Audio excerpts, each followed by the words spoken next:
You may be seated in the presence of the Lord. You probably think that I brought Upendo and Kone up here because I wanted to hear her sing again. But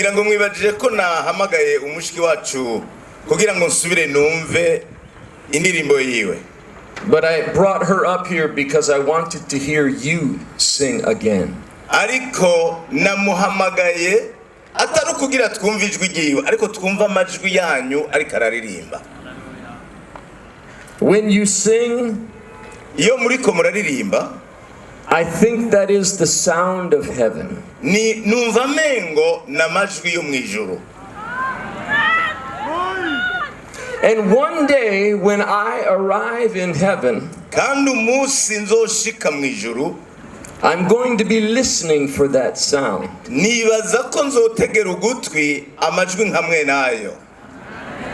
what a day that will be.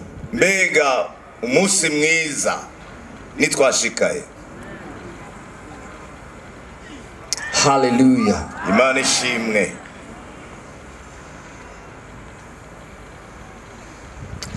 Let us hear from the word of the Lord tonight. While he's turning to that, everyone who's here for the first time tonight, please wave at me.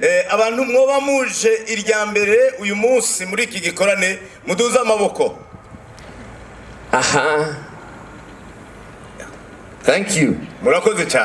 I know the bishop asked you to do that earlier. But I could not see you from over there. And all those who have been here every day of the crusade,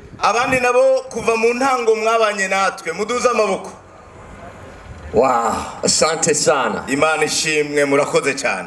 Amen. Amen. Let us hear from the word of the Lord. The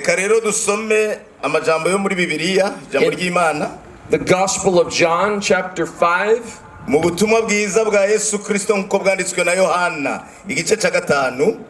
Verses 1 through 13.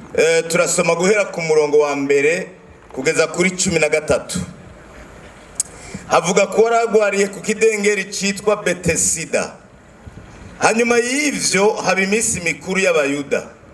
Yesu aduga i Yerusalemu. Kandi Yerusalemu hafi y'irembo ry'intama hari kidengeri mu giheburayo citwa betesida, cariko amabaraza atanu. Muri iyo hari haryamye abantu benshi bagwaye, impumyi, abacumbagira n'abanyunyutse. Bari barorereye ko amazi azikuruka, kuko rimwe na rimwe umumarayika yamanuka aja muri ico kidengeri akazikurura amazi, maze watambukiramwo ubwa mbere amazi azikurutse niwe yakira indwara yamufashe iyo ariyo yose. Hariho umuntu afise indwara ayimaranye imyaka 38. Yesu amubonye aryamyeho kandi amenye ko amaze igihe kirekire, aramubaza ati, wumva ugomba gukira? Unarwaye aramwishura ati, mwami, nta muntu mfise wo kunterera mu kidengeri iyo amazi azikurutse, kuko ngira ngo ndaza uwundi akantanga gushungurukiramwo. Yesu aramubwira ati, va hasi, ikorera ikirago cawe ugende. Buno nyene uwo muntu arakira, yikorera ikirago ciwe aragenda. Ariko uwo munsi hari kw'isabato. Nuko abayuda babwira uwakijijwe bati, erega ni kw'isabato, ntivyemerwa ko wikorera ikirago cawe. Nawe arabishura ati, uwankijije niwe yambariye ati, ikorera ikirago cawe ugende. Baramubaza bati, uwo muntu ninde yakubariye ngo ikorere ugende? Ariko uwakijijwe ntiyarazi Uwari we, kuko Yesu yaciye yigira, kuko aho hantu hari abantu benshi. Yesu nashimwe cyane.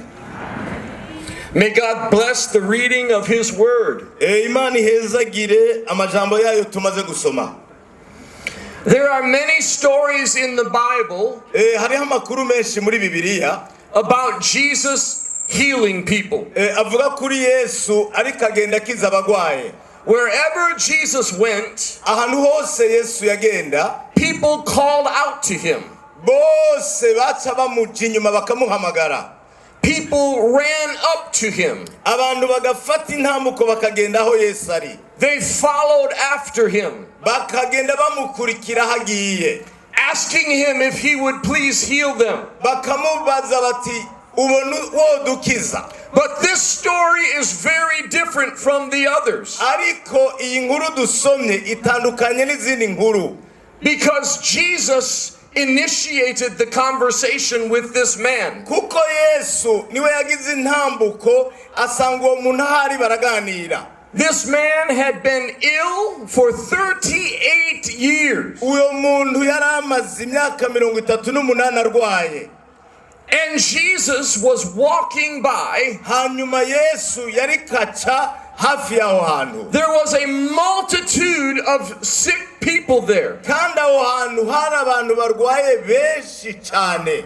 But this man caught the attention of Jesus. ariko uwo muntu Yesu amushyira ku mutima aramuraba.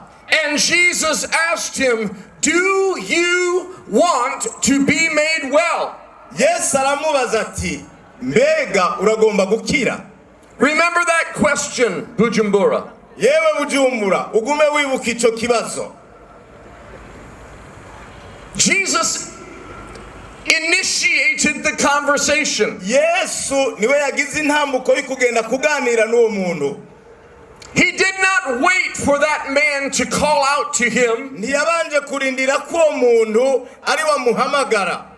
This gives us great vision ibi biratwereka neza or insight into the heart of God. bikatwereka ibiri mu mutima w'Imana. The Bible says, Bibiri ivuga ngo God so loved the world ngo kuko urukundo Imana yakunze abari mu isi that he gave his only begotten son, rwatumye itanga umwana wayo w'ikinege, that whosoever would believe in him kugira ngo umwizera wese would not perish ntapfe rubi, but have everlasting life. ariko aronka ubugingo budashira. Jesus came from heaven to earth. Yesu yavuye mu ijuru aza ku isi. He went from the cross to the grave. ava ku musaraba aho bamubambye aja mu mva. And from the grave he rose again. kandi muri iyo mva yarazutse avamwo. And it is an historical fact kandi ivyo ntawo bikekeranya barabibonye, that on the third day yuko ku munsi ugira gatatu he rose from the grave. yazutse ava mu mva. Hallelujah, Bujumbura. Haleluya Bujumbura. And the Bible says kandi Bibiri ivuga ngo the same spirit that raised Jesus from the dead iyo mpemu nyene yazuye Yesu imukura mu bapfuye shall quicken your mortal bodies. natwebwe izozura imibiri yacu. Hallelujah. Imana ishimwe. Bujumbura. yewe Bujumbura Say amen. nimuvuge muti amen. The Bible says Bibiri ivuga ngo God demonstrated his love for you Imana yaragaragaje urukundo rwayo kuri wewe, in that while we were still sinners, kandi ubwo yarutugaragarije tukiri abanyabyaha Christ died for us. niho Yesu yadupfira. He did not wait for you to become holy. siwe ntiyarorereye ko ubanza ukezwa. He did not wait for you to act perfectly. ntiyarindiriye ko ubanza ugakora ibyiza. Before, while you were still sinner, imbere y'ibyo byose ukiri umunyabyaha Christ died for you. Yesu Kristo yapfuye ku bwawe. That is the heart of God toward you. kandi ubwo nibwo rukundo rw'Imana kuri wewe. Jesus said, Yesu yavuze ngo no one comes to me unless the Father draws him. nta muntu ashobora kuza kuri jewe kiretse ari data amuzanye. And he said, I will raise him up. kandi ngo nzomuzura mu bapfuye. Jesus said, Yesu yavuze ngo he who comes to me, nguje kuri jewe I will not turn away. sinzomuhinda na gato. Jesus said, Yesu yavuze ngo I am the way, ni jewe nzira, I am the truth, ni jewe kuri, I am the life. ni jewe bugingo. No one comes to the Father except through me. Ntawoshika kwa data kiretse ari je ndamujanye. Jesus said, Yesu yaravuze I am the door. ni jewe rembo ry'intama. Any man who enters by me will be saved. Uwinjiriye muri iryo rembo wese azokizwa. Bujumbura, if you believe that, put your hands together and give God praise. Ewe Bujumbura nimba wizera ivyo, duza amaboko ukomera amashimana yawe. Hallelujah. Hallelujah. Bujumbura, say woo. Aha, woo. Woo. I love that. Ndakunda ivyo. Now, Bujumbura, this man did not ask Jesus to heal him. Ewe Bujumbura, n'uyu mugabo siwe yasavye Yesu ngo amukize. But Jesus could not resist healing this man. Ariko Yesu yumvise umutima wiwe utokwihanganira ngo ureke gukiza uwo muntu. I think that this man's response to Jesus is very interesting. Kandi inyishu uyu muntu yahaye Yesu amubajije ni inyishu twozikanako. Jesus looked at him Yesu yaramwitegereje and he said, do you want to be made well? aramubaza ati mbega wowe ugomba gukira. If Jesus asked me if I wanted to be made well, Yesu mu gihe yombaza nimba ngomba gukira, I would say yes. novuga nti ego. But this man did not. Ariko uyu mugabo siko yabivuze. This man, when Jesus asked him if he wanted to be made well, Uyu muntu Yesu amaze kumubaza ko agomba gukira, he began making excuses. we yaciye atangura kwisigura. He talked to Jesus about the obstacles that he has to go through to be healed. Acatangura kubwira Yesu intambamyi yagiye ahura nazo zamubujije gukira. He saw his obstacles, Kandi Yesu yarabona izo ntambamyi, but he could not see that the God of the universe was standing there talking to him. uyo muntu yarabona izo ntambamyi mugabo ntiyigeze amenya ko Imana yaremye ijuru n'isi yamugendeye iri kiyaga nawe. So while he was talking about the angel troubling the waters, Mu gihe rero yari kavuga kumumarayika rimwe na rimwe aza akagira amazi, and that he had no one to help him into the pool, mugabo akaba adafise umuntu n'umwe wo kumuterera muri ico kidengeri, Jesus interrupted him Yesu yaciye asa n'umuhagaritse and he said, rise, aravuga ati take up your bed and walk. ati akira inderuzo yawe uhaguruke witahire. And the Bible says, Kandi Bibiliya ivuga ngo immediately ako kanya nyene he was made well. abarakize. Hallelujah. Imana ishimwe. Now, Bujumbura, Ewe Bujumbura, another thing that I find very interesting about this story ikintu nabonye cyo kangura imitima yacu muri iyi nkuru is that no one called out to Jesus. ni ikicuko atariwe yahamagaye Yesu.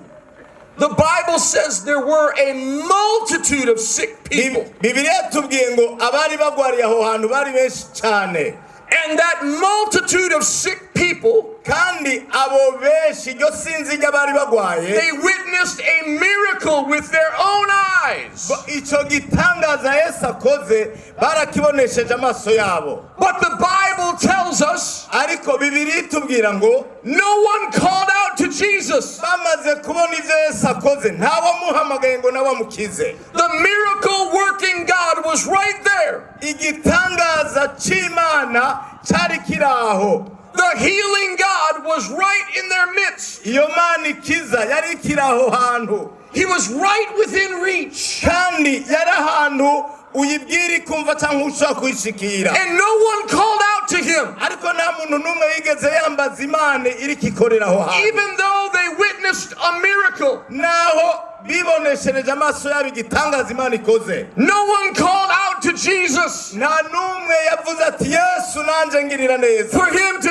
touch their lives. kugira ngo nabo ubugingo bwabo bukogweko. Bujumbura, Yewe Bujumbura, that same Jesus is here tonight, uyo Yesu ari ngaho uyu munsi, and he's asking everyone who can hear my voice, kandi ariko arabaza uwo wese ashobora kumva ijwi ryanje my son, ati yewe mwana my wanje, daughter, yewe mukobwa wanje, do you want to be made well? mbega wowe ugomba gukira? What is your answer? Mbega inyishu yawe ni iyihe? Call out to Jesus. Hamagara Yesu, Call out his name. vuga wambaza izina ryiwe, Say, Jesus! vuga uti Yesu, Jesus! Yesu, Jesus! Yesu, I need you. ndagukeneye, Come to me. nuze kuri jewe, I need healing. ndakeneye gukira, My family needs help. umuryango wanje uragomba kubaho ufite amagara meza, Deliver me. numbohore. Jesus is passing by right now. Yesu ariko aragendagenda ngaha aka kanya nyene, Will you call out to him? mbega uriteguye kumuhamagara? Will you reach out and grab a hold of him Mbega uragomba kumushikira and say, Jesus, heal me tonight? ukamubwira uti mwami Yesu nunkize kuri uyu mugoroba. He's healing people right now. Ari n'uyu mwanya ariko arakiza abantu.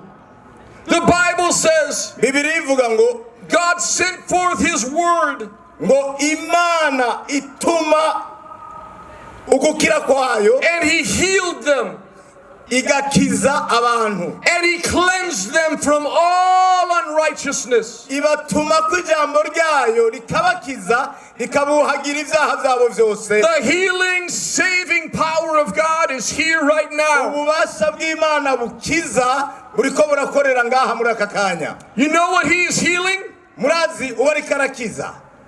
Your sin Igukiza ibyaha byawe, and your sickness. ikagukiza n'indwara zawe. The psalmist said, Uwanditse Zaburi yavuze ngo bless the Lord, O my soul, ngo himbaza Imana yewe mutima wanje, and forget not all of his benefits. kandi ntiwibagire na kimwe mu byo yagukoreye. He forgives all of your iniquity, Yahariye ibigabitanyo byawe byose, and he heals all your disease. kandi agukiza indwara zawe zose. Amen, Bujumbura. Amen Bujumbura.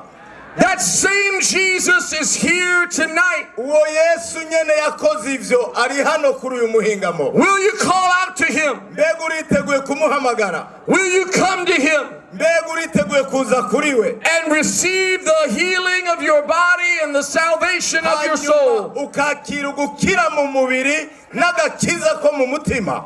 Healing is to the body Ugukira ni igikorwa gikorekera mu mubiri, what salvation is to the soul. mu gihe agakiza kaza n'agakiza umutima. And the devil has no legal right Kandi Satani nta burenganzira afise to put on you kugushirako what Jesus carried on his body to the cross of ivyo Calvary. Yesu yaza yaragukuyeko akabitwara mu mubiri we ku musaraba w'i Karuvali. Can you say amen, Bujumbura? Bujumbura wovuga uti amen. Hallelujah. Imana ishimwe. Bujumbura, this is a holy moment. Yewe Bujumbura, uyu mwanya turimo n'umwanya wejejwe. I want to thank you for listening to me. Ndagomba kubashimira ko mufata akanya mukanyumviriza. I'm so excited about what God is going to do here tonight. Kandi numva nezerejwe n'ivyo Imana igira ikorere ngaha hantu uyu munsi. He's going to manifest himself right here. Imana igira yiyerekane. You will confess me before men. Niwanyatura imbere y'abantu. I I'll confess you before my Father in heaven. nanje nzokwatura izina ryawe imbere ya data mu ijuru. So on the count of 3, rero ngira mparure kugeza kuri gatatu. I want you to step out from where you are uce uva aho hantu uri and run to this altar of prayer. uzurirukanga ushike muri iki kibanza cyategekanijwe kugira bagusengere. Run to Jesus tonight. muze mwiruka kuri Yesu uyu mugoroba. Receive your miracle tonight. maze muce mwakira igitangaza cyanyu. 1, rimwe 2, kabiri 3. gatatu. Come now. nimuze rero Come quickly. nimunyaruke muze. If you're a long way away, you should start coming now. nimba uri hariya kure tanguruze. Wherever you are, if you can hear my voice, aho uri hose nimba ushaka kumva ijwi ryanje, God is calling you. imana iriko iraguhamagara. Amen. amen. Many are coming. turabona benshi bariko baraza. Even if you did not raise your hand, nawe utoba wari wadugije ukuboko kwawe, but your heart is pounding, mugabo umutima ukaba uriko uratera ukubwira ngo genda. that's God speaking to you. iyo ni imana iriko ivugana nawe. You come. nuze Say yes to Jesus tonight. bwira Yesu uti ego mendaje. Say yes to Jesus. emerera Yesu ariko araguhamagara. The saving, miracle working God is here tonight. imana ikora ibitangaza byo gukiza iri hano uyu munsi. Do you want to be made well? bwira Yesu uti ndagomba gukira. Tonight is your night. uyu mugoroba n'umugoroba wawe. Do not let anything stand between you and your miracle. ntihagire ikintu na kimwe wemerera ko kiguhushisha igitangaza cyawe. You continue to come as we sing. nimushishikare muza mu mwanya tugira turirimbe. wa mbinguni hakuna kama wewe Baba wa mbinguni hakuna kama wewe Baba wa mbinguni Baba kama wewe Baba wa mbinguni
I'm so proud of each and every one of you. ndanezerewe cyane ko ndi imbere yanyu kandi dushaka kubonana uku. You're making the most important decision of your life. aha mufashe ingingo ihambaye gusumba izindi ngingo zose mu kubaho kwanyu. In just a moment, I'm going to pray for you. mu mwanya muto ndabasengera And the power of God is going to come upon your life. kandi ubushobozi bw'Imana buraza kururuka bubashikeko. I know it for sure. Ivyo ndabizi atagukekeranya.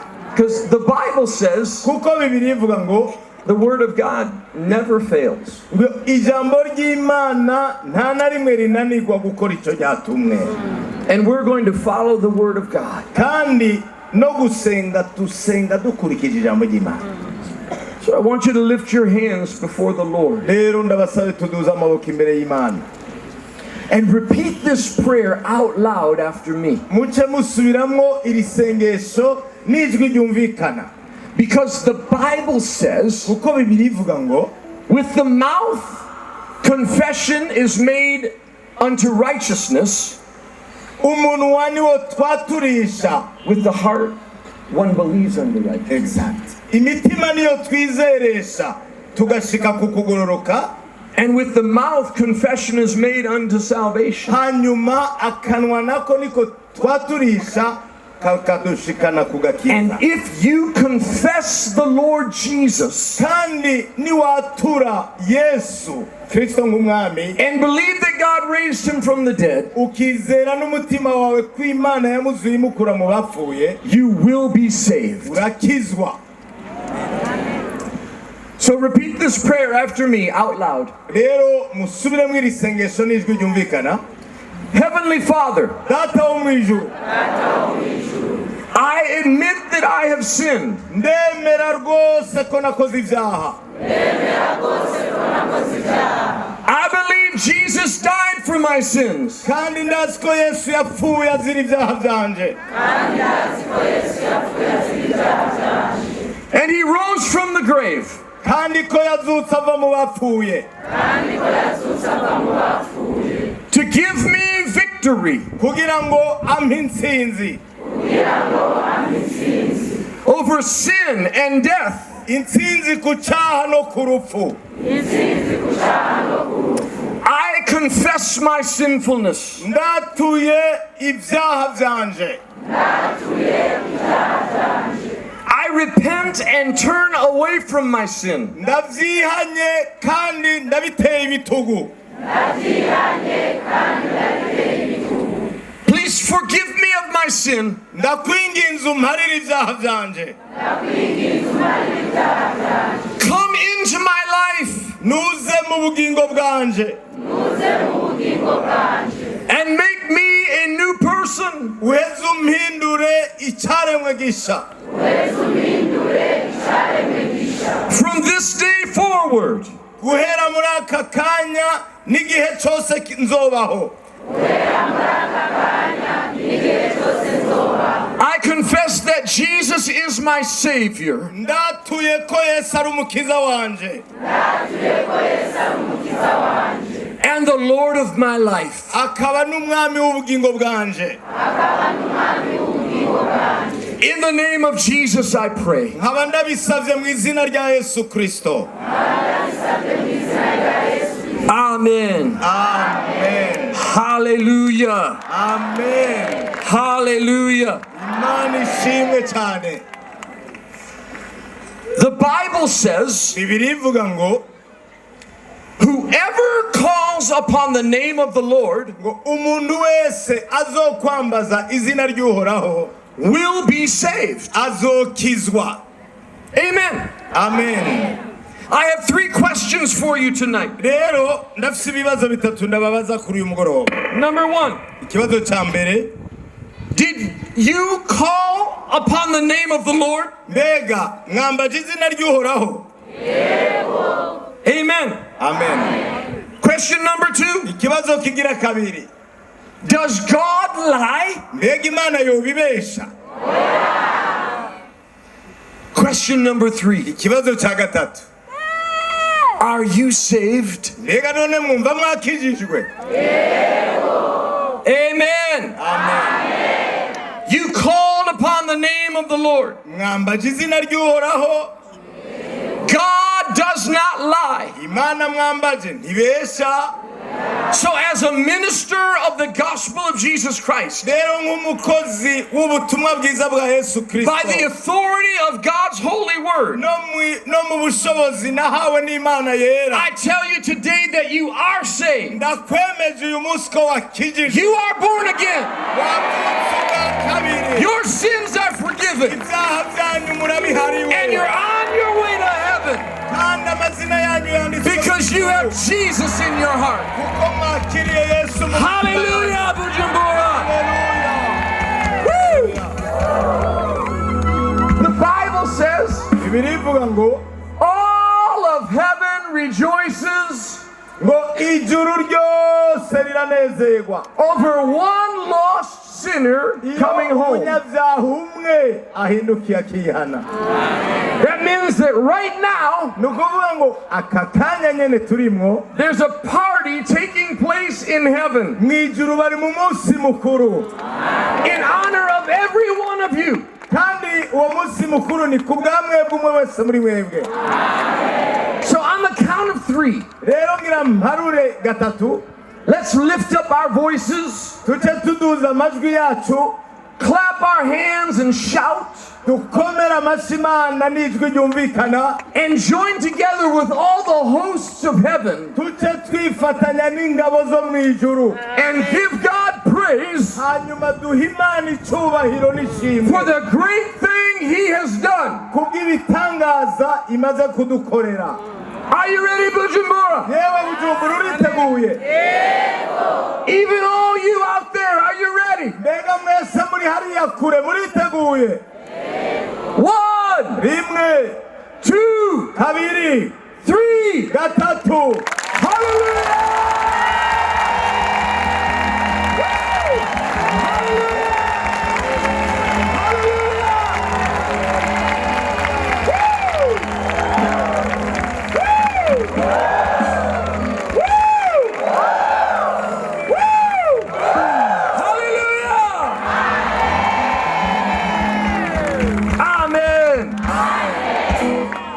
Now for every one of you who prayed that prayer with me, rero mwese mwasubiye muri iryo sengesho, even if you did not come stand here, even if you did not stand right here, nawe utoba waje ngo uhagarare ngaho igihe twahamagara, but you prayed that prayer with me, mugabo ukaba wasubiye muri iryo sengesho, our evangelists aba bavugabutumwa bari hano have a booklet that they want to put into your hand. hariho agatabo bateguye ko uca ugenda ugatwaye. It's a very important book. n'agatabo k'igiciro kandi gahambaye. We spent a lot of money printing these booklets twakoresheje amahera menshi cyane ngo utwo dutabo dusohoke tuboneke, because if you read it, it will help you. kuko niwasoma ibiri muri ako gatabo biragufasha cyane. It will explain exactly what took place in your life when you prayed that prayer with me.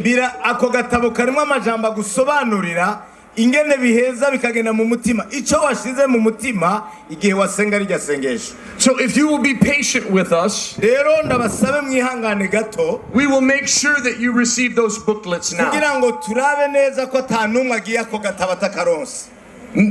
Will you promise me something? ariko ga munsezeranira ikintu? Will you promise me muremeye kugira icyo musezeranye namwe? that you will read this book tonight? yuko uza gusoma ako gatabo uyu munsi nyene. Okay. It's going to help you. ako gatabo ibirimo biragufasha. So let's sing together as we pass out the booklets. rero reka baririmbye badufashe baririmbe mu gihe aba bavugabutumwa n'abandi bakozi b'Imana bariko baratanga utwo dutabo. ntimunigane, umwe wese araronka gwiwe.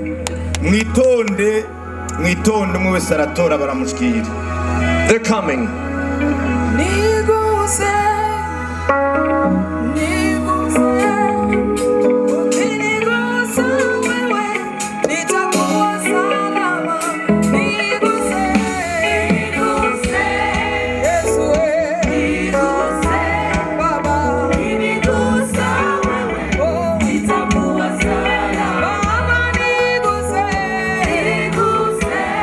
Yes,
Yesu Kristo nashimwe.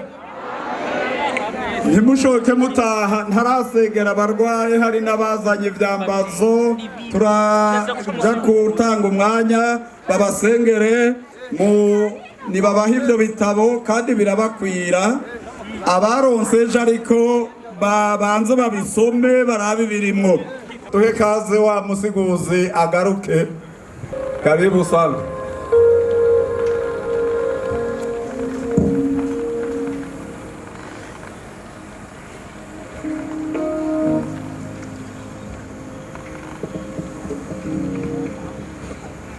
Hallelujah, Bujumbura. Hallelujah, Bujumbura. It is our privilege tonight to be able to pray for you. Nubuntu tugiriwe n'iteka Imana duteye kubasengera kuri uyu mugoroba. If you have a need for healing in your life, ku muntu wese afite umutwaro ugomba gukira, you do not have to wait for an invitation. ntimurindire ko tubanza kubahamagara gose nimuze. Simply come. Nimuze hano. Umuntu afite umutwaro agomba gutabarwa n'Imana, yaba indwara yo gukira cyangwa undi mutwaro, muze hano babasengere.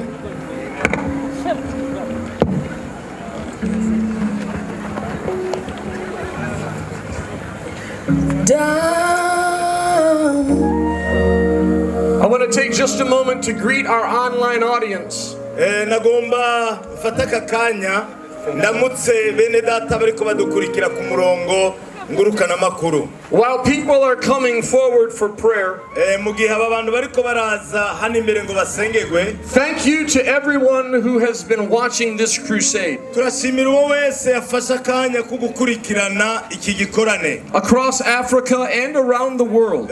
baba muri Afrika cyangwa hirya no hino ku isi.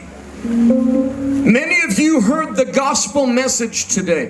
benshi muri mwebwe mwamaze kumva ubutumwa bwiza bwavuzwe no munsi, And you responded to the gospel in faith. kandi mu buryo bwo kwizera mwakoze icyo ubutumwa bwiza bwabasavye. You prayed the prayer of salvation with all of us here in Burundi. mwasenze rya sengesho ryo kwihana nk'uko abari hano ku rubuga rw'i Burundi bariko barabikora, And God heard your prayer. kandi Imana yumvise ugusenga kwanyu. So if you prayed that prayer with us, rero nimba wasenze rirya sengesho mu gihe twariko turarivuga, please visit our website at revivalnow.com. nagusaba gusa ko ugenda ukaraba ku rubuga rwacu revivalnow.com. We have been receiving notifications from so many who have accepted Jesus as their Savior. tumaze kuronka amajambo yanditswe n'abantu benshi cyane bakiriye Yesu muri iki gikorane turimo. We want to be a blessing to you as well. turagomba namwe ngo tubabere umugisha. So if you go to revivalnow.com, rero nimwagenda kuri urwo rubuga revivalnow.com, click the red button on the front page that says I just got saved. kuri kajya kabuto k'umutuku hariya kuri page ya mbere. And if you'll leave your contact information with us, kandi niwadusigira ibikuranga vyotuma dushaka kwandikira bikagushikira, we will send you an electronic copy of the material that I gave to people here today. tuzokurungikira ikopi electronique y'aka gatabo mumaze kubona twahaye abaje imbere y'Imana kwihana.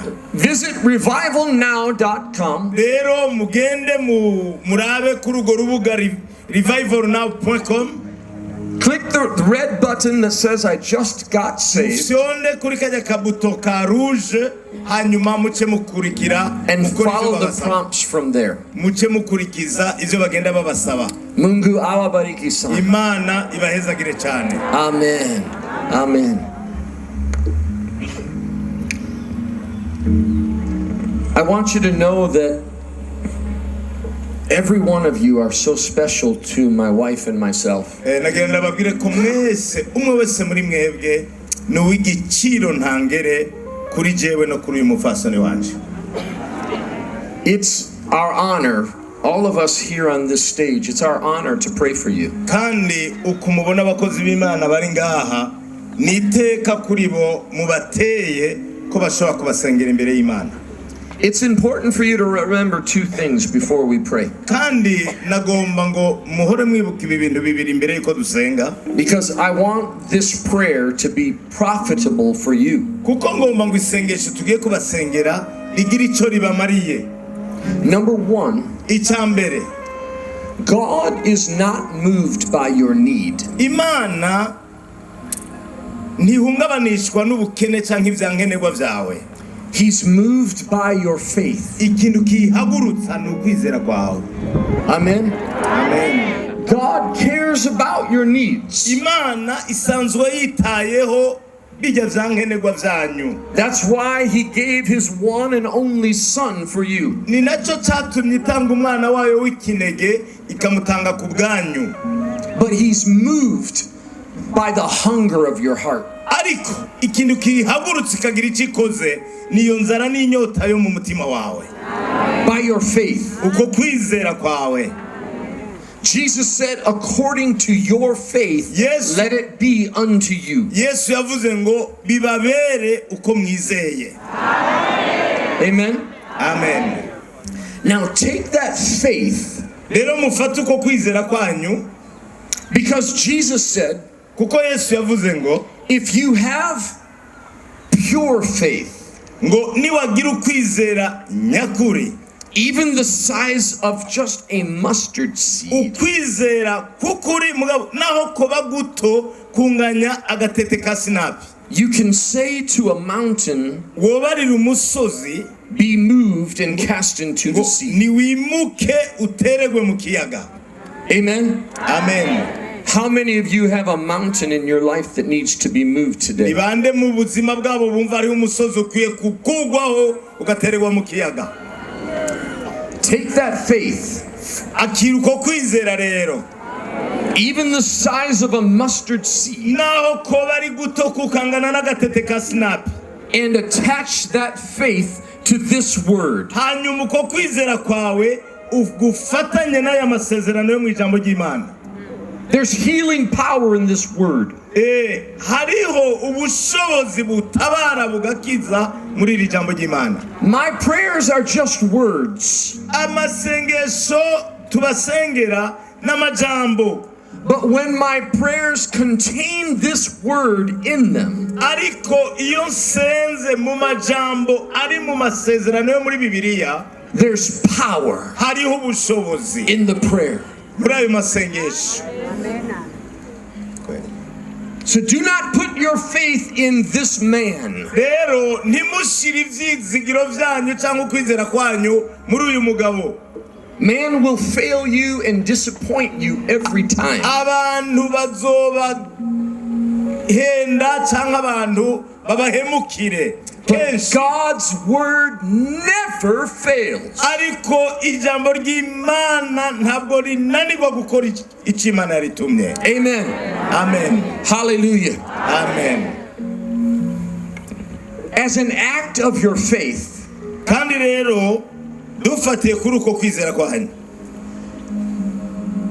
if you have a need for physical healing in your body, mu gihe woba ufise indwara cyangwa ikintu kikugoye mu mubiri, place your hand on that part of your body. tushira ikiganza cyawe kuri icyo gice cy'umubiri wibaza ko kigwaye, aho hari ubumuga bwawe bari gukora, And the power of God's going to visit you today. hanyuma ububasha bw'Imana buheze bubagendere muri aka kanya. Amen.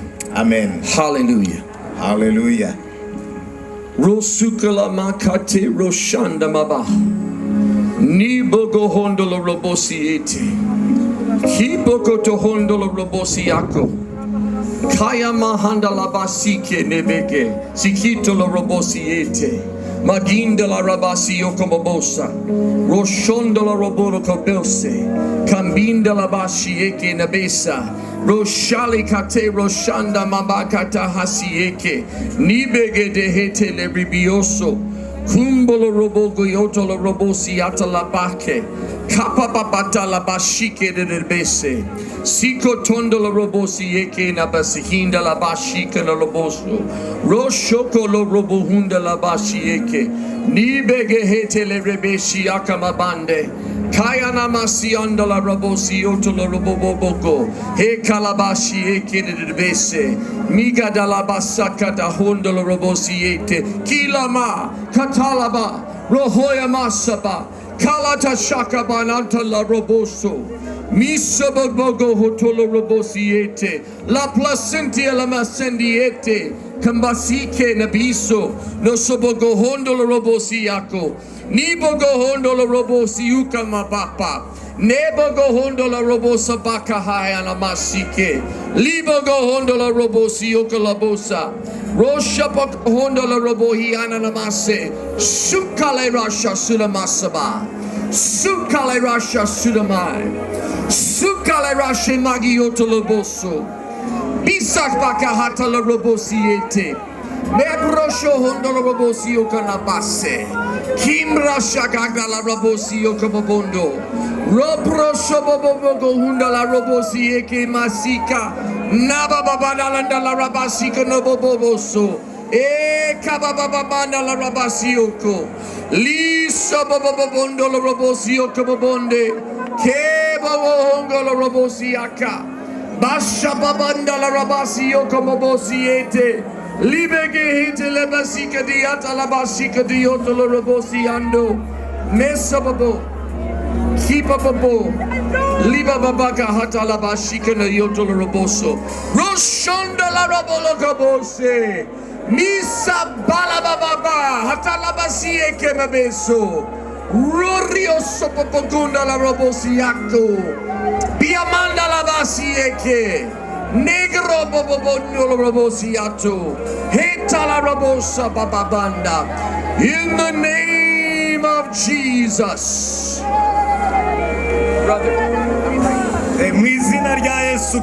In the name of Jesus, I cancel every assignment of the wicked one over your life.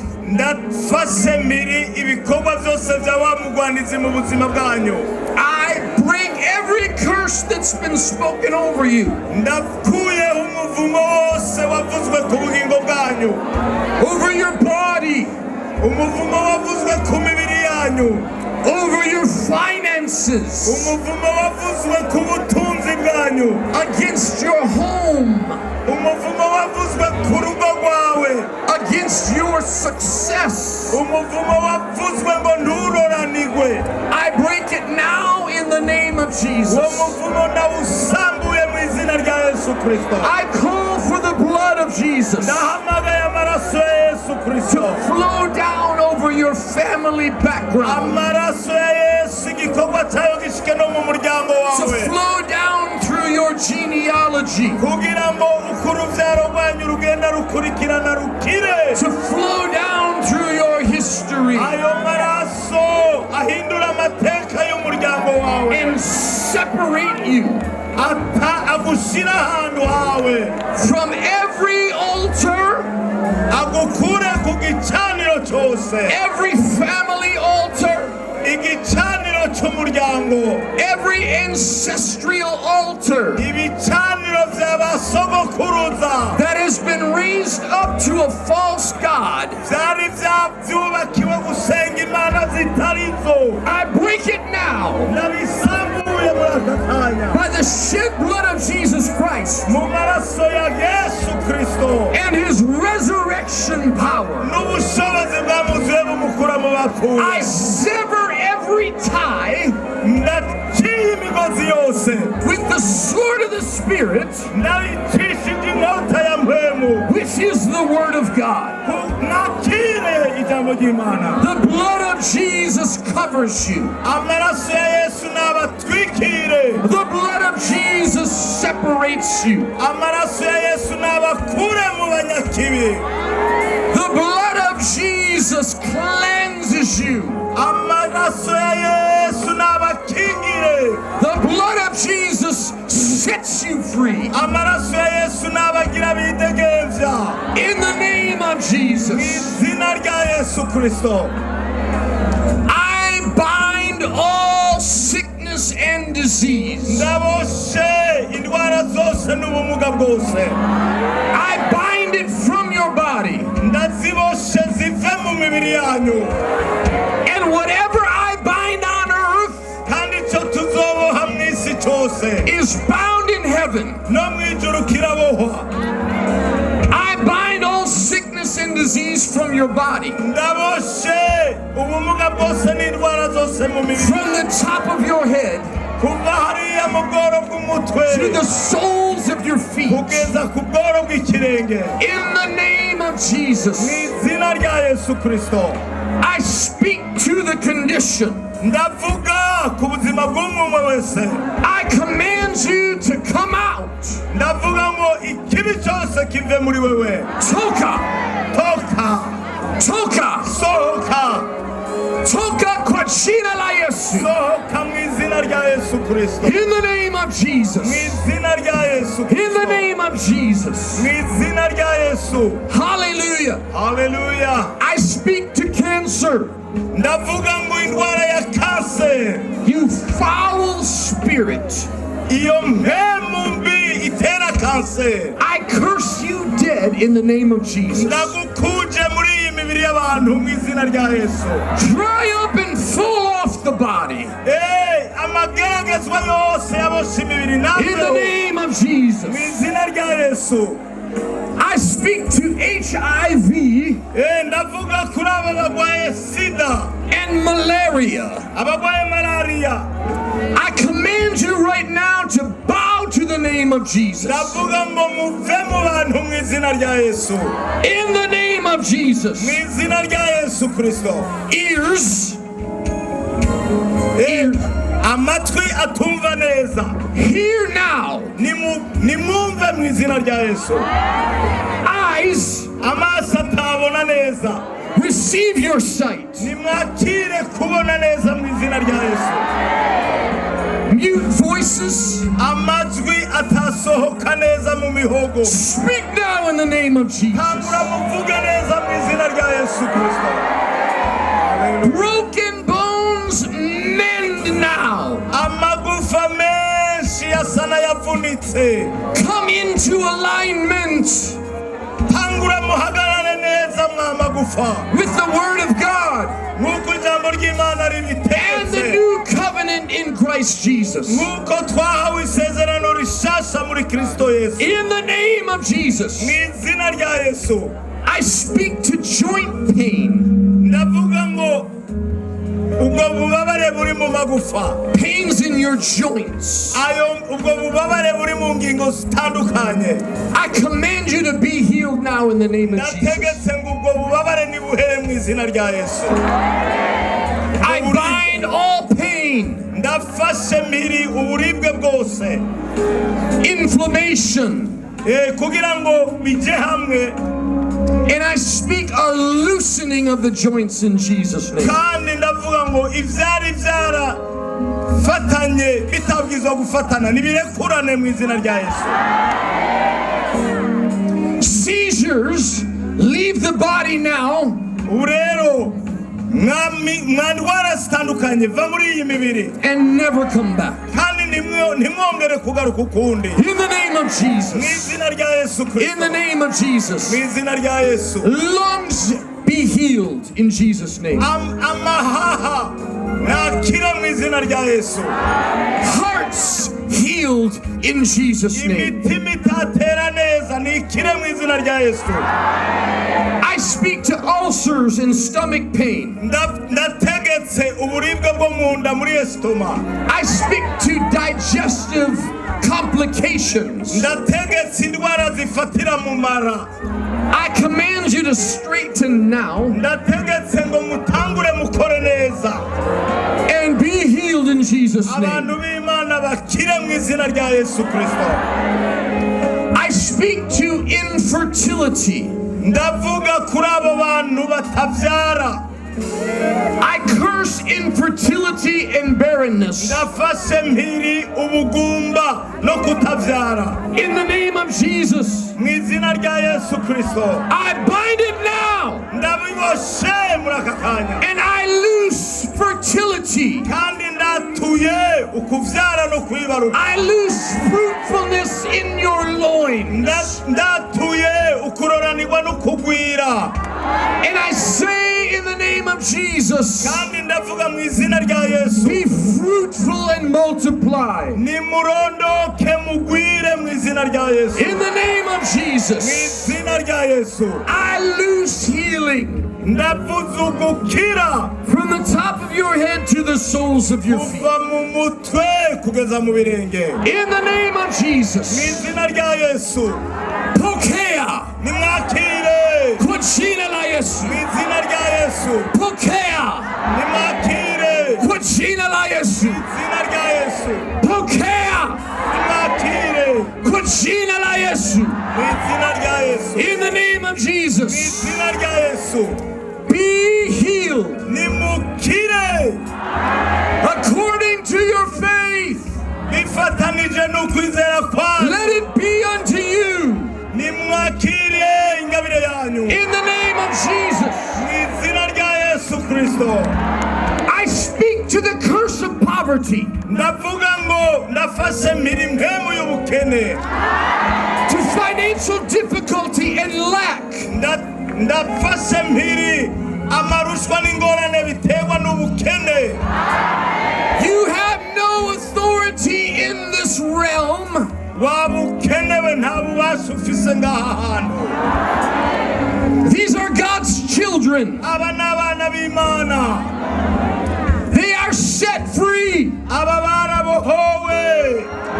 I bind poverty. ndaboshe ubukene, I bind a spirit of poverty. ndaboshe impemu y'ubukene, And I loose blessing. ndabatuye kumugisha, I loose financial blessing. ndabatuye ko gutungishwa mu mwami, Material breakthrough. muroranirwe mu byo mutunze,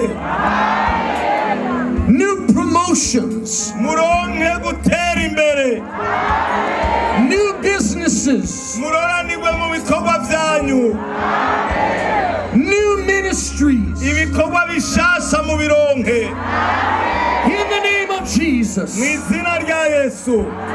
we stand here tonight nimuvyakire mwakire gukira, and we say this is holy ground kandi twavuze ngo aha hantu nahera, because God's people are here. kuko abantu b'Imana bakoraniye hano.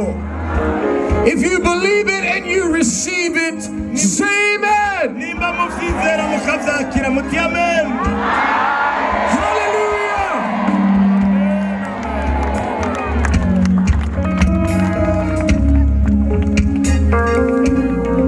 Now, if you came here for prayer because you used to have a physical problem in your body, nimba waje hano ngo bagusengere kandi tukaba twagusengeye ukaba wumva ugifise iyo ngorane mu mubiri, this is the most exciting part of the night for me. ku bwanje uyu niwo mwanya mwiza w'uyu mugoroba twaronse. This is when you realize you've been healed. aha niho mugiye mwese kumva no kubona ko Imana yabakijije. So, whatever you could not do before you came for prayer tonight, rero imbere yuko bagusengera cya kintu utashobora gukora mu mubiri, do it now in the name of Jesus. utangura wiyumvirize wumve ko ubu gishobora mu izina rya Yesu. Check and see. gerageza nimba wari ufite ikibazo ahantu kanaka, hapime wumve ko ubu bigenda neza. Amen. Amen. Now, if you've realized that you've been healed, I want you to raise your hand and wave at me. ubu rero umuntu yumva neza ko yakize ashingira intahe Imana mu kuduza ukuboko. uwumva neza ko yakize. Wow. Thank you, Jesus. Yesu nushimwe. Thank you, Jesus. Yesu nushimwe. He sent forth his word and healed them. arungika ijambo ryiwe ku isi akariteramira ngo ricitse And delivered them from all of their destruction. hanyuma rikabohora abantu mu migozi yose umwasi yabashizemo. The Bible says, Bibiri ivuga ngo by his stripes you were healed. ngo mu mishishagu yiwe twahawe gukira indwara. That means it is done. nukuvuga ngo In the icyo name of gikorwa Jesus. cyakoretse mu izina rya Yesu. Amen. But I need you to understand something. Ariko ndagomba mutahure ikintu. We live in this world. We live in this world. Ahantu hose tuba turi muri iyi si, And Satan doesn't want you to be well. Satani aho twaba turi hose nta na rimwe agomba ko tumererwa neza. But God came and just delivered you from sickness and disease. Ariko murabona ko Imana cyamukuye iyiri akaza kubakiza ubumuga n'indwara. So you have to learn how to fight in the spirit. Rero murakwiye kwiga ingene mugwana intambara yo mu buryo bw'impemu. Don't go home and start begging God for the thing we just prayed for. Rero ntihagire umuntu ahava ataha muhiriwe washishikara abwira Imana ngo mpa kandi ivyo iza yamuhaye. You stand in your healing. Rero mukomeze mwizere mwakira ugukira Imana yabahaye. If you feel just a little bit better, Rero nimba watanguye kumva ko umerewe neza gusumba uko wari uri, you start thanking God. Hallelujah. utangura ushima Imana uti Imana Thank you, ndagushima, Jesus. ndagushima Yesu, Thank you for my healing. ndagushima ko Thank you that wankijije, I'm whole. ndagushima ko Thank you wangiriye, that the blood of Jesus healed me. ndagushima ko amaraso yawe yankijije, Thank you, Father, I'm whole. ndagushima data ko Thank you that wankijije, I'm well. ndagushima ko nguwe neza, Thank you that I will never struggle with this again. kandi ndagushima ko iyi ndwara itazogaruka ukundi.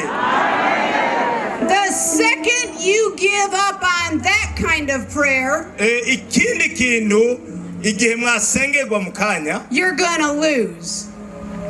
sorry, You're going to lose. nutashishikara kwizera rirya sengesho uzohava uhomba. We have power through the Holy Spirit. Turafise ubushobozi buva kuri mpemu yera, And it's through that Holy Spirit kandi iyo turetse uwo mpemu yera that I'm gonna stand strong ukabwira Imana uti ndagomba gushishikara because nkomera I'm a child of God. kuko nabaye umwana w'Imana. Healing is the child of God's bread. Ubundi gukira ni nk'umutsima w'abana b'Imana, It is your portion. ni umugabane wawe. Walk in it. Rero mugendere mu Stand gukira, in it. mwifatanye nabyo, Believe it. hanyuma ubeho Fight nk'uwakize for it. kandi In the ubishakire. name of Jesus, be Mu healed. izina rya Yesu nimukire. Amen. Say this after me. Say, I will live and not die.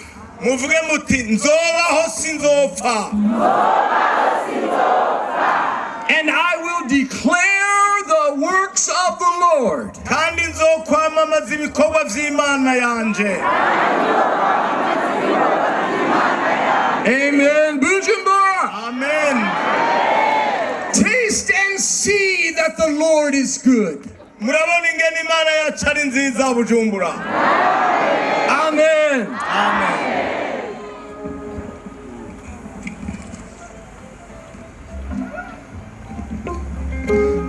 We have the privilege to pray over this cloth tonight. Imana iduteye iteka gusengera abarwayi batashoboye gushika hano barungitse ibitambara. Throw it.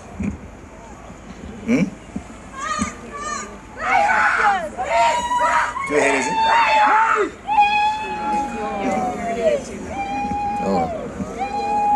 Fully. Amen.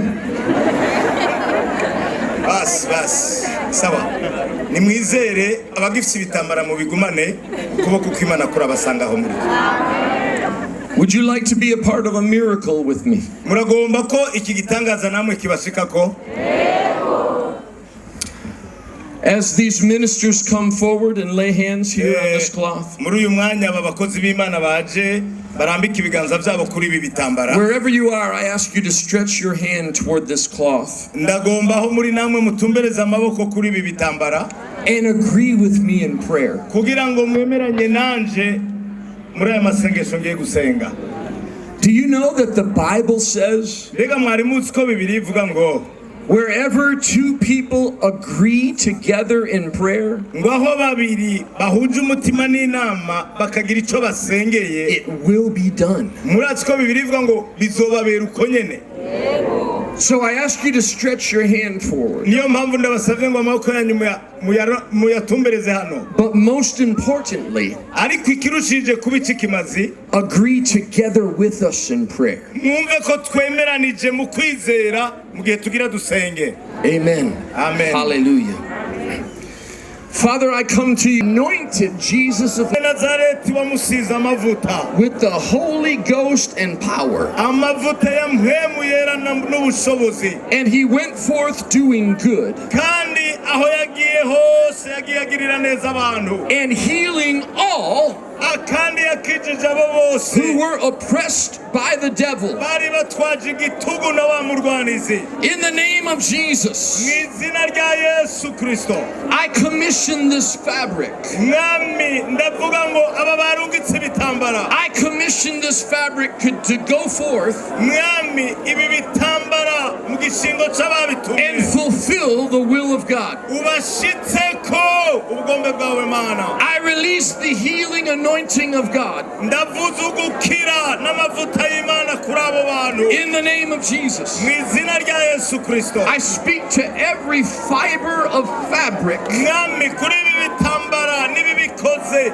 turatuye, and I command you to receive the healing anointing of aba God. batumye ibitambara bakira ugukira kuvuye ku Mana, And I direct you kandi ndategetse nti to go to your intended destiny aba bantu bashike ku ntumbero Imana and ibafiseko, release the healing power of God hanyuma ubushobozi bwo gukiza bw'Imana bubashikeko in the name of mu Jesus. izina rya Yesu Kristo. Thy kingdom come, Reka ubwami bwawe buze, thy will be done ivyo ugomba bibe mwami here on earth hano ku isi, in this fabric, muri aba bantu batanze ibitambara, on the bodies that it will touch, hanyuma imibiri yabo nikogweko n'Imana as it is in heaven. nk'uko biri mu ijuru, nk'uko bigomba uri mu ijuru. In the name of Jesus we pray, Mu izina rya Yesu turasenze, and we thank you now, Father, kandi data wo mu ijuru turagushimiye for the healing, kumaze gukiza aba for bantu, the miracles, kumaze gukora igitangaza, for the answered prayer, ko wishyuye ugusenga kwacu, for lives changed ko uhinduye ubugingo bw'abantu, and bodies made whole. hanyuma n'imibiri yari igwaye ikabikiza. In the name of Jesus we pray. Tukaba dusenze mu izina rya Yesu Kristo. Burundi say amen. Abarundi bati amen. Amen. Hallelujah. Thank you, Jesus. Turagushimiye Yesu. Mungu awabariki sana. Imana ibahezagire cyane. Nawapenda. Ndabakunda. Love you so much. Ndabakunda cyane. Hey, before you leave, Kandi mbere yuko mugenda, will you come back tomorrow? mbega ejo muzogaruka? Will you bring someone with you? Mbega muzotumira n'abandi bantu hagira uzana n'umwe umwe? Amen. Amen. Bring someone with you. Ni umwe wese azagira uwazanye mu gikorane. And let's shake this city for God. Hanyuma iki gisagara tukinyiganze kubw'Uhoraho Imana. I love you. Ndabakunda cyane.